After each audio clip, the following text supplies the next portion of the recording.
Hi guys, Mama's Gone Detecting here. This is going to be just a little bit of an FYI video to teach a little bit about glass, specifically antique glass. I didn't know any of this myself until recently. It started out with the uranium glass.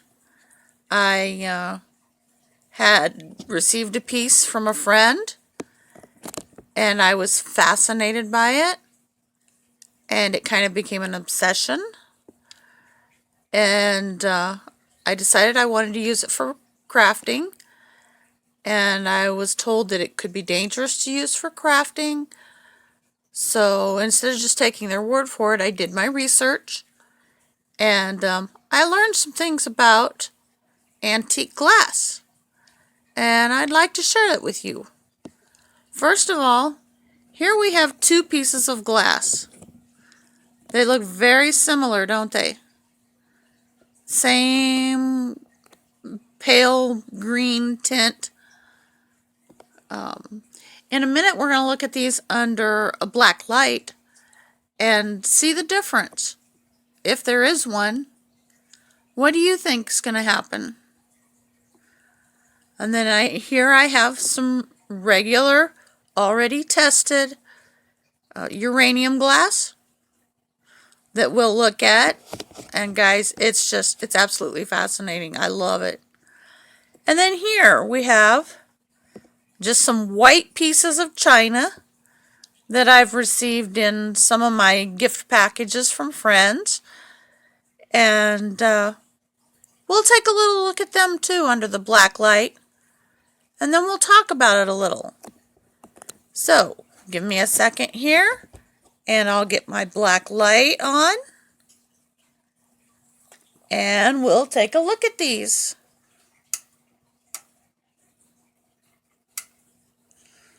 Okay.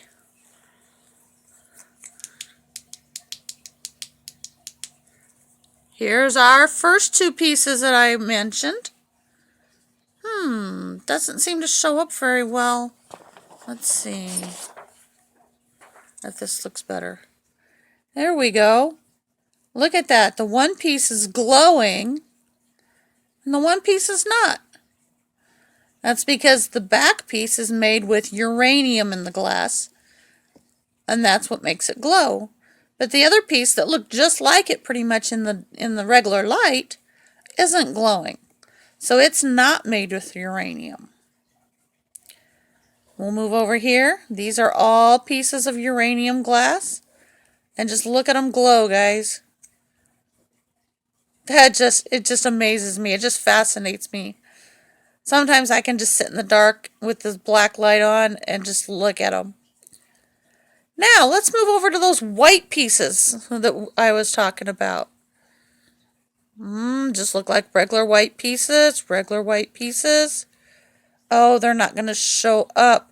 These last four pieces over here, guys, they are also glowing. Now, they're white, but they're glowing. So what's causing this? Well, I did a little bit of research and found out. Let me turn the light back on.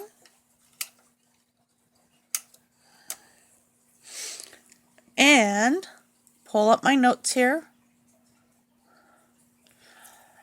Uranium glass, a very strong bright green response. The color of the glass itself is visible in light and is usually a bright yellowish or yellowish green.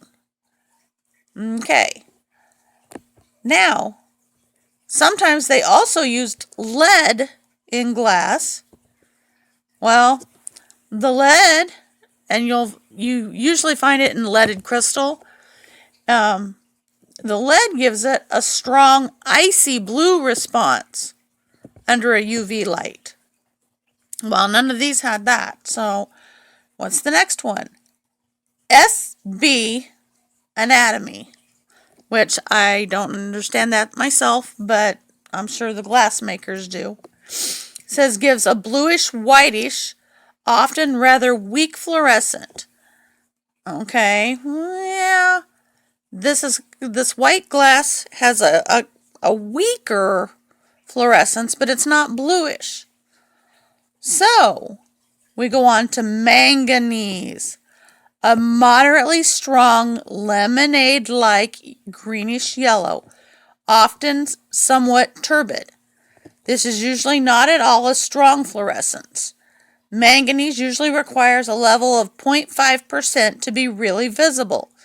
The greenish yellow might be absorbed by the purple color of the body of the glass itself.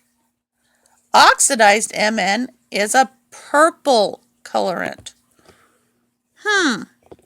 Well, they don't look purple either, but I'm guessing it's manganese that's making these glow. And to that point, some of our bottle hunters and stuff will find amethyst colored glass that's been out in the sun and it starts to turn purple. Well, these are a couple of pieces that I was given, and they look satiny because I've actually ran them through the rock tumbler. But let's see what happens to them.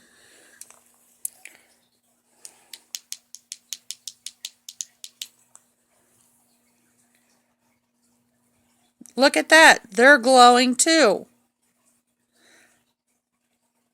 Now, they don't have the amethyst coloring to them yet, but I'm pretty sure if these got left in the sunlight, that if they have the manganese in them too, they're going to turn amethyst. Now, these were all different chemicals or minerals used in the processing and making of glass back in the day. Some of them are safe, some of them are not. The uranium glass, my research showed that some of it is safe to work with in my crafts. Some of it's not. The only way I'll know for sure is to have it tested with a Geiger counter. Luckily, I have a friend that has one. He's an earth sciences professor, and he's agreed to help test my glass for me. As far as the manganese, that is considered safe. So, but it's also